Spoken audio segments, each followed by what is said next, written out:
Hello, I'm Darren Magee, and today's topic is looking at schizotypal personality disorder. Now, if you like this video, if you find it helpful, please click like and please consider subscribing to my channel. But just as a reminder, this video is not a substitute for support from a mental health professional, nor is it a tool to be used to diagnose someone. So schizotypal personality disorder is part of the cluster A group of personalities, along with paranoid personality disorder and schizoid personality disorder. And these are characterized by odd, eccentric thinking and behavior. People with schizotypal personality disorder find it hard to form relationships, so they tend to have few, if any, friends or close relationships. And they don't always recognize the impact of their behavior on others. Sometimes it might look like a lack of empathy. They can find it hard to trust others. They can misinterpret other people's behaviors and motives, and sometimes it can be mistaken for paranoid personality disorder. They can be prone to depression. There can be drug and alcohol misuse in times of stress. There can even sometimes experience temporary psychotic episodes. People with schizotypal personality, they may have severe anxiety and a tendency to avoid social situations as they hold peculiar beliefs and may have difficulty responding appropriately to certain social cues. It can also be comorbid with, say, anxiety disorders, paranoid personality disorders, schizophrenia, to name but a few. Now, according to the DSM-5, there are 10 criteria that make up schizotypal personality disorder. 5 or more have to be met in order to make a diagnosis. And the criteria that's being met must be long-term, it must be pervasive, it must be consistent. Now, I often think of a disorder as looking at the impact it has on a person's day-to-day functioning, the impact it has on their relationship with themselves as well as their relationship with others.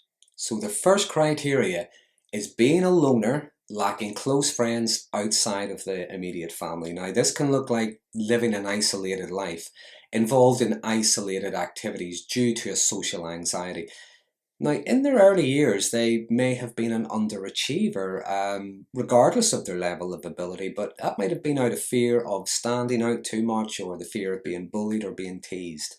Secondly, there are flat emotions or limited or appropriate emotional responses. Now, these are limited responses, again lacking the ability to pick up on social cues or an awareness of the impact of their words or their behaviours on others.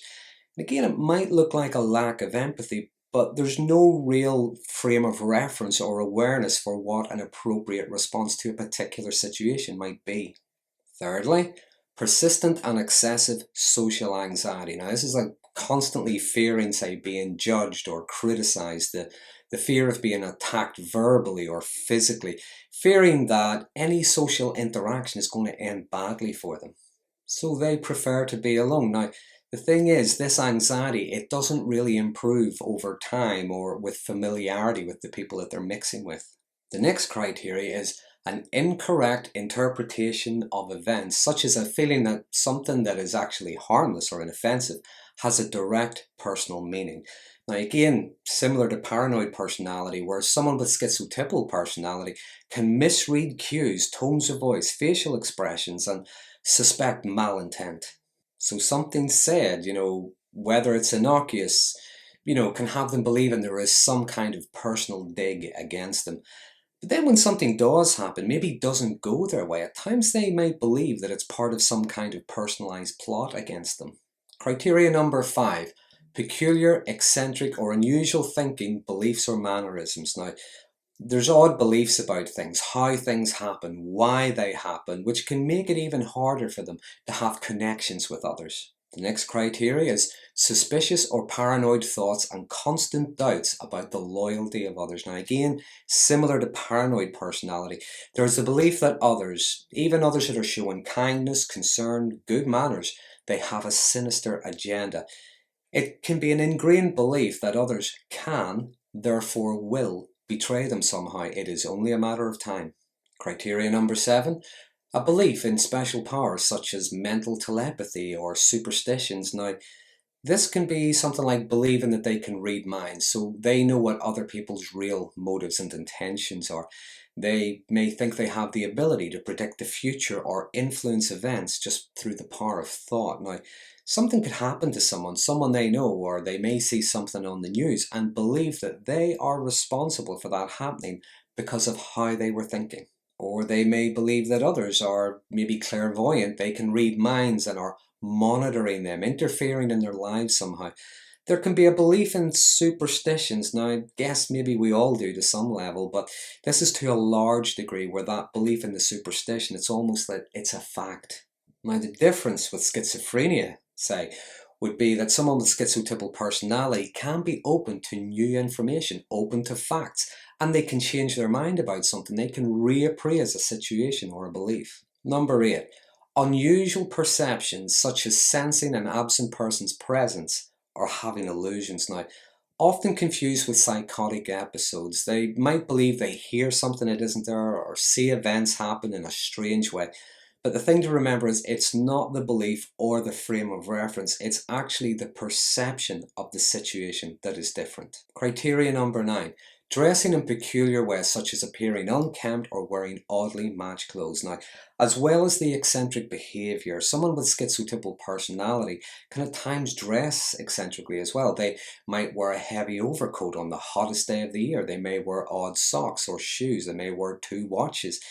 The colour, the styles of clothes just don't match. They may in fact maybe wear ordinary clothes, but they are the wrong size, so they appear dishevelled.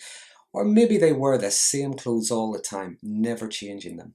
And lastly, criteria number 10, a peculiar style of speech such as vague or unusual patterns of speaking or rambling oddly during conversations. Now, yeah, there may be mumbling when someone is talking to them, but it's not necessarily that they're being incoherent or speaking nonsense, because when they're talking, they can either over elaborate things or they can be very vague or even ambiguous whenever talking. So that's a brief outline of schizotypal personality disorder. Now, typically it's diagnosed in early adulthood and it is likely to endure across that person's lifetime. However, through treatments such as medications and therapy, the symptoms can improve. And like I said earlier, they can be open to new information. They can be open to reappraise and challenge their beliefs. If you have any comments, if you have any questions, anything you would like to add, please use the comment box below. There have been some interesting conversations starting around these videos.